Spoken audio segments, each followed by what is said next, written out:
முதல் வாசகம் எசேக்கியேலாகமம் அதிகாரம் 43 திருவசனங்கள் 1 முதல் 7 வரை. பின்னர் அம்மனிதர் கிழக்கு நோக்கி வாயிலுக்கு என்னை அழைத்து சென்றார். இதோ, இஸ்ரேலின் ஆண்டவரது மாட்சி கிழக்கு பகுதியில் இருந்து வருவதைக் கண்டேன். அவரது குரல் பெரும் வெள்ளத்தின் இரைச்சல் போல் இருந்தது. நிலமோ அவரின் மாட்சியால் ஒளி வீசிற்று. நான் கண்ட காட்சி அவர் நகரை அழிக்க வந்தபோது நான் கண்டது போன்றும் கேப்பார் ஆற்றோரும் நான் காண்பது போன்றும் இருந்தது. நான் முகம் குப்புற விழுந்தேன். ஆண்டவரின் மாட்சி கிழக்கு நோக்கிய வாயில் வழி கோவிலினுள் நுழைந்தது. பின்னர் ஆவி என்னை தூக்கி உள்முற்றத்திற்கு அழைத்து சென்றது. ஆண்டவரின் மாட்சி கோவிலை நிரப்பிற்று. அம்மனிதர் என் அருகில் நிற்கையில் கோவிலிலிருந்து வேறொருவர் என்னுடன் பேசுவதை கேட்டேன்.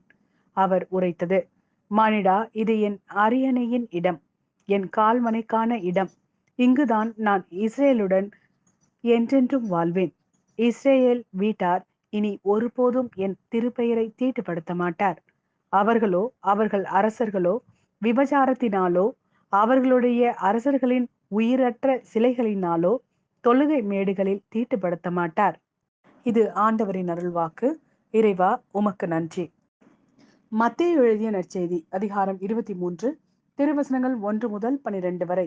பின்பு இயேசு மக்கள் கூட்டத்தையும் தம் சீடரையும் பார்த்து கூறியது: மறைநூல் அறிஞரும் பரிசேயரும் மோசேயின் அதிகாரத்தை கொண்டிருக்கின்றனர்.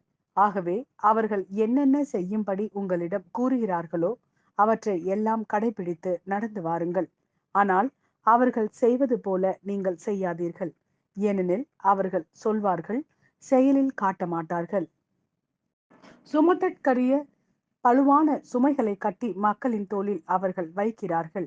ஆனால் அவர்கள் தங்கள் விரலால் தொட்டு அசைக்க கூட முன் வர மாட்டார்கள். தாங்கள் செய்வதெல்லாம் மக்கள் பார்க்க வேண்டும் என்றே அவர்கள் செய்கிறார்கள். தங்கள் மறைநூல் வாசக பட்டைகளை அகலமாக்குகிறார்கள். அங்கியின் குஞ்சங்களை பெரிதாக்குகிறார்கள். விருந்துகளில் முதன்மையான இடங்களையும் தொழுகை கூடங்களில் முதன்மையான இருக்கைகளையும் விரும்புகிறார்கள். சந்தை வெளிகளில் மக்கள் தங்களுக்கு வணக்கம் செலுத்துவதையும் ரபி என அழைப்பதையும் விரும்புகிறார்கள். ஆனால் நீங்கள் ரபி என அழைக்கப்பட வேண்டாம், ஏனெனில் உங்களுக்கு போதகர் ஒருவரே. நீங்கள் யாவரும் சகோதரர் சகோதரிகள். இம்மண்ணுலகில் உள்ள எவரையும் தந்தை என நீங்கள் அழைக்க வேண்டாம், ஏனெனில் உங்கள் தந்தை ஒருவரே, அவர் விண்ணகத்தில் இருக்கிறார்.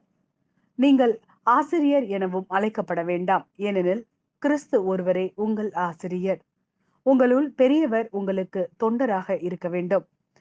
தம்மை தாமே உயர்த்துகிறவர் எவரும் தாழ்த்த பெறுவர், தம்மை தாமே தாழ்த்துகிறவர் எவரும் உயர்த்த பெறுவர்.